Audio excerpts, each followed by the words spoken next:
Hello दोस्तों, Gita study point में आपका फिर से स्वागत है। दोस्तों, आज मैं पॉलिटी का एक टॉपिक लेकर आई हूँ जो कि बहुत ही इंपॉर्टेंट है। इससे भी आ जाते हैं प्रश्न आपके अक्सर। हमारा भारतीय संविधान से रिलेटेड बहुत कुछ है पढ़ने के लिए हमारे पास, क्योंकि आप सभी को पता है कि हमारा जो संविधान है बहुत बड़ा है। भारतीय संविधान जितना ही बड़ा है उतना ही लचीला भी है और लिखित संविधान हमारा है।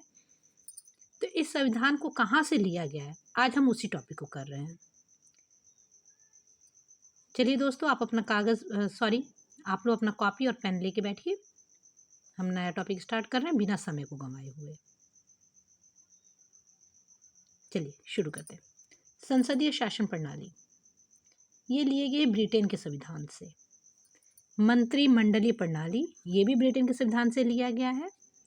एकल नागरिकता, ये भी ब्रिटेन के संविधान से लिया गया है। राष्ट्रपति की औपचारिक स्थिति, संसद की प्रक्रिया, विशेष अधिकार, परमाधिकार, रीट, विधि का शासन, ये सारी चीज़ें जो हैं ब्रिटेन के संविधान से ली गई हैं, जिसके अंदर संसद की प्रक्रिया, परमाधिकार, रीट और विधि का शासन, ये बहुत ही इम्पोर्टेंट है। अगला सब मूल अधिकार हमारे अमेरिका से लिया गया है। स्वतंत्र निष्पक्ष न्यायपालिका, अमेरिका से लिया गया है। न्यायिक पूर्वावलोकन, उपराष्ट्रपति का पद, राष्ट्रपति पर महाअभियोग, उच्च न्यायालय व उच्चतम न्यायालय के न्यायाधीशों को हटाए जाने संबंधी उपबंध, ये सभी चीज़ें अमेरिका से ली गई हैं।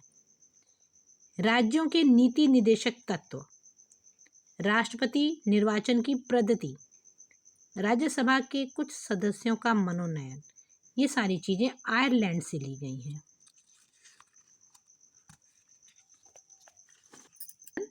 कनाडा से लिया गया है। समवर्ती सूची तथा व्यापार, वाणिज्य तथा समागम की स्वतंत्रता, ऑस्ट्रेलिया के संविधान से लिया गया है।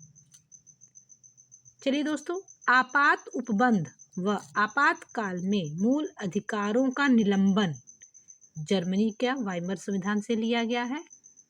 गणतंत्रात्मक शासन व्यवस्था, फ्रांस से ली गई है। मूल कर्तव्य, सोवियत संघ से लिया गया है। संशोधन की प्रक्रिया, दक्षिण अफ्रीका से ली गई है। विधि द्वारा स्थापित शब्दावली, जापान के संविधान से लिया गया है। थैंक यू दोस्तों, आज के लिए बस इतना ही।